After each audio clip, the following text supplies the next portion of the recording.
నోరు మంచిదైతే ఊరు మంచిదవుతుంది. మంచిగా మాట్లాడితే అందరూ మనకి చుట్టాలే అవుతారు. ఎక్కడ తగ్గాలో అక్కడ తగ్గాలి, ఎక్కడ నెగ్గాలో అక్కడ నెగ్గాలి.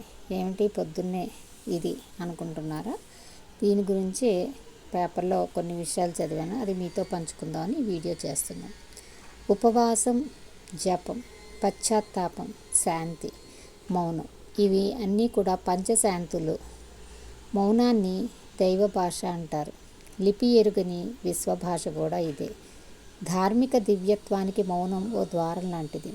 అందుకే మాట వెండైతే మౌనం బంగారం అంట అనే సామెత కూడా పుట్టుకొచ్చింది. మౌనం అంటే వాక్కును అదుపు చేయడమే, మాటలను తగ్గించడమే. కృషితో నాస్తి దుర్భిక్షం, జపతో నాస్తి పాతకం, మౌనేన కలహ నాస్తి, నాస్తి జాగ్రత్త భయం అన్నారు. మాట అనేటప్పుడు జాగ్రత్త అవసరం.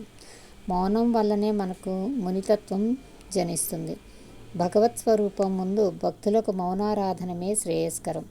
మౌనవ్రతం చేపట్టే వాళ్ళు దాన్ని విరమించాక వ్రత సమయంలో ఎదురైన ఇబ్బందుల పట్ల, వ్యక్తుల పట్ల సానుకూల దృక్పథం అవలంబించాలి. లేకుంటే మౌనవ్రతం ఫలితం దక్కదు. మౌనాన్ని ఎంత ఇష్టపడేవారైనా వీడాల్సిన సందర్భాలు కొన్ని ఉంటాయని గమనించుకోవాలి. మౌనం ఎప్పటికీ సగం అంగీకారం, అర్ధాంగీకారమే. ఒకసారి ఒక మహిళను నేరారోపణపై ఛత్రపతి శివాజీ ముందుకు తీసుకొచ్చారు. ఆమె నోరు విప్పకపోవడం వల్ల ఏం జరిగిందో తెలియడం లేదన్నది ఫిర్యాదు. శివాజీ ఆమెతో, తల్లి, ఈ సమయంలో మౌనం పనికిరాదు. నీ పట్ల నేను సోదరభావంతో ఉన్నాను. ఏం జరిగిందో నిర్భయంగా చెప్పమని అడిగారు. దాంతో ఆమె సాంత్వన పొంది నోరు విప్పింది. చేసిన నేరాన్ని అంగీకరించింది.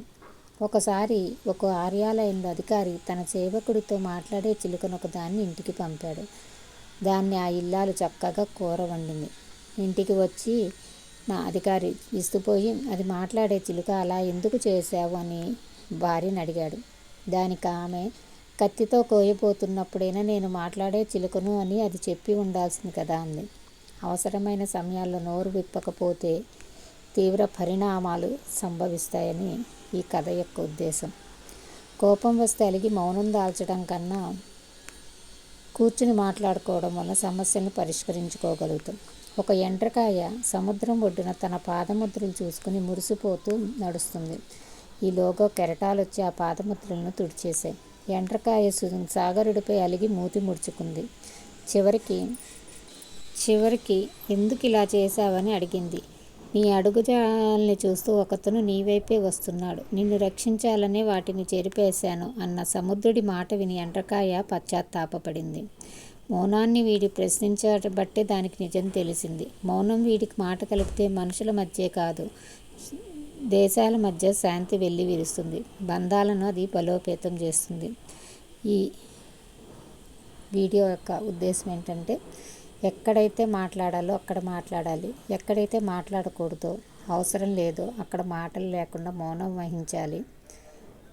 ఎక్కడ మనం గెలవాలనుకుంటున్నామో అక్కడ గట్టిగా మాట్లాడి మరీ గెలవచ్చు. ఎక్కడ మనం ఓడిపోతే మంచిదో అక్కడ ఓడిపోవడం మంచిది.